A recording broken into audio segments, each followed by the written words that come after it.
All right, guys, welcome to the super legit home video of me going through questions number 7 and number 8 on your Algebra 2 test review.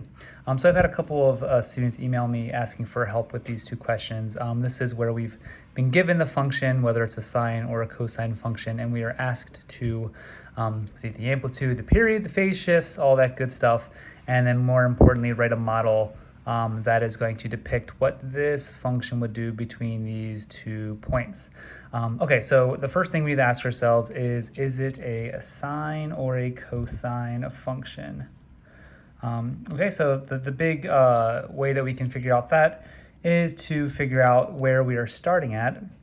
If we are starting with our point generally in the middle, in between the amplitudes, in between the upper and lower points, generally that's going to be a sine function.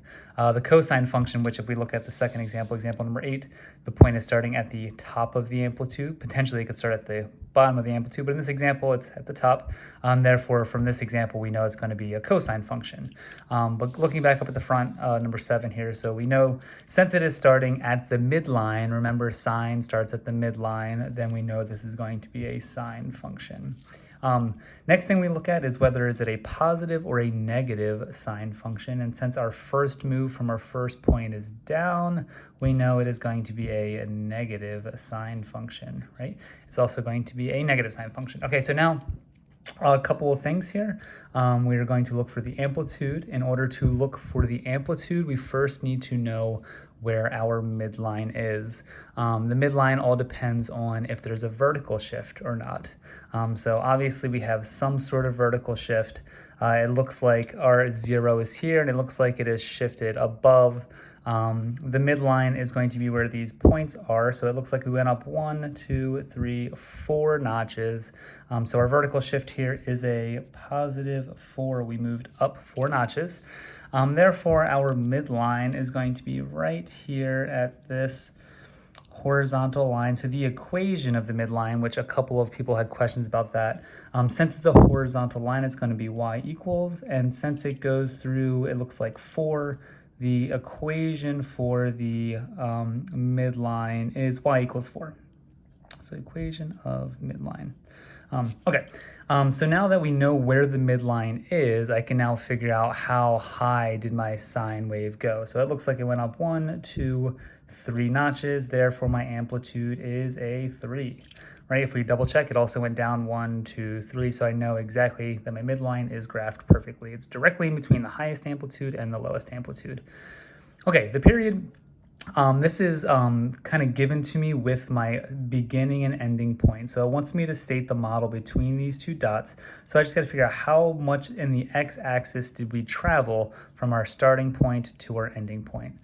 So if you look here, we have 0, we have a negative pi. It looks like my starting point is directly in between. So I know that this is a negative pi over 2. And it looks like it travels along here, and it also terminates between 0 and pi, which I know once again is just a positive pi over 2. So the distance that I traveled, the period, as in how many times can I do this before I start repeating the exact same shape over and over again, is from a negative pi over 2 to a positive pi over 2, meaning the full distance is a pi, right? The whole distance that I traveled is pi.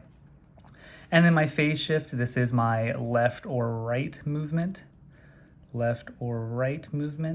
And usually this point would be starting dead on my y-axis, but it clearly has moved to the left.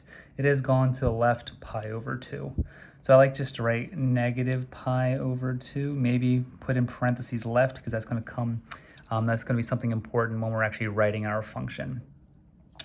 Okay, so the last hardest thing that we need to do is figure out what b is. Remember, b is that calculation that we generally use to figure out what the period is, but we know what the period is. We now just have to use that to find out what b is. So if you remember, that calculation we did earlier was period equals 2 pi over b. I now know what the period is, so I can substitute pi in for that. And then if I'm searching for b, I just can quickly switch these 2 guys and then simplify. So I get b equals 2 pi over pi. And if I were to simplify this, I can just simply cross out the pi's, and I know b equals 2. All right, so now I pretty much know everything in order to be able to write my model. I know the amplitude, I know it's a sine function, I know that it's a negative sine function because it's going down first. I know the period, right, the length before it starts repeating is pi. I know that my phase shift is it has gone left pi over 2, and then I know that it has shifted up from the x-axis 4 units. That's where my midline is. Okay, so let's write that final model in.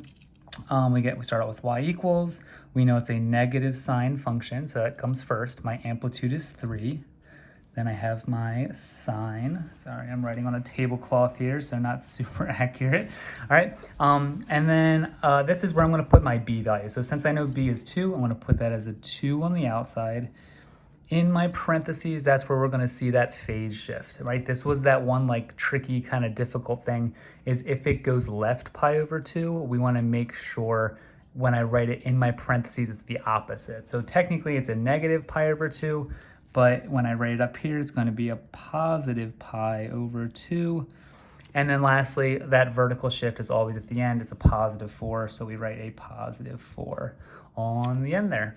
All right, I'm going to post a second video with the second example just in case you want to see it, but thanks for listening.